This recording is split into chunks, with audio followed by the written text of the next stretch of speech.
horror comic dub in narration, Deathless. If you enjoy the story at any point in time, please do not hesitate to like, comment, and subscribe. It really helps me out a lot. Anyways, without further ado, let's get right into this chilling story.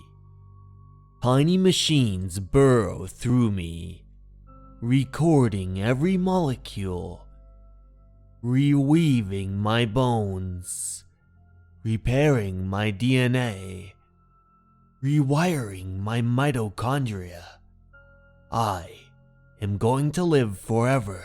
Science truly is a modern marvel. I feel like a god, the cattle of humanity, seething around me, chugging through their dreary lives to a pointless death, while I slide into new identities, carrying my riches with me. I cannot yet share my gift. Overpopulation, unrest. I must wait until the time is right. I pour myself into my vision, my passion, a technological paradise, where every man must prove his value. Anointed with my gift, what might we band of brothers not achieve? You never know. Perhaps in a million years I will sip wine on the shores of an alien world. Time is my handmaiden. I can afford to wait. Naturally, as expected, there are some difficulties. The tropics are becoming unlivable. War, water shortages, and refugees, they make for a volatile market. Portfolios shrink. Stocks are hammered. But no empire is forged in a day. In recent days, witch hunts sparked by the recent environmental setbacks see socialist governments dismantling corporations and pouring money into geoengineering. Like other self-made men, I am stripped of 99% of my wealth. But I have eons ahead of me.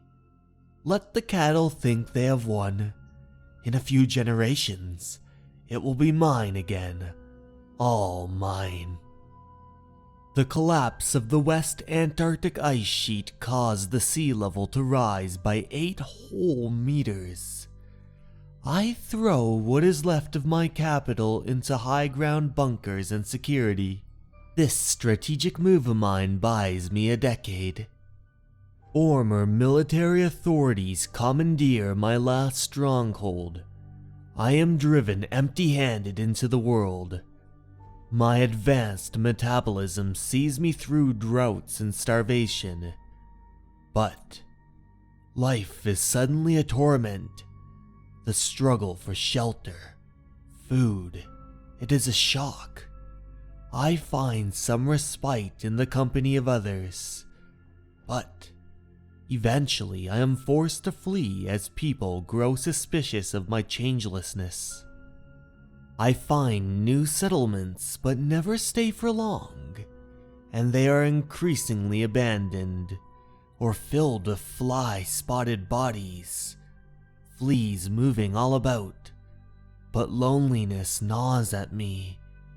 I wander, and then I shout at the sky. I am alone. Now, I'm trapped in my own thoughts.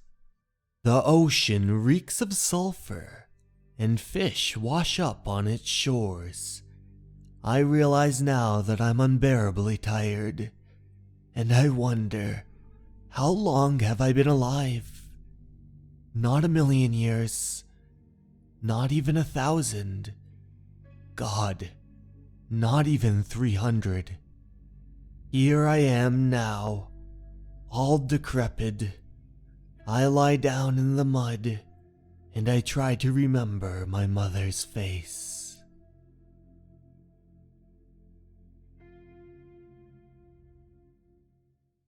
Hey everyone, I hope you enjoyed this story. If you like this sort of thing, why don't you consider subscribing to the channel? I do all kinds of other horror stories like this. Or, if you really want to support me, why don't you consider joining the rest of my wonderful patrons on Patreon, where you'll get exclusive access to my Junji Ito horror manga dubs and narrations. The ones that I narrated on my previous channel, before it was unfairly terminated. I would like to take this time now to give a very special thanks to James Abel, Banger Prophecy, Moto Surf, Dennis Cork, and Pteranodon Girl 1. I appreciate you all so much for your kind donation and for supporting the channel, as well as each and every one of you who watch and comment on the video. After all, a storyteller is nothing without someone who's willing to listen. If you enjoy this format, don't forget to let me know in the comments below or suggest other stories that you'd like to hear. Thank you very much for listening, and remember, you are important and you matter. Have a good night, everyone. Goodbye.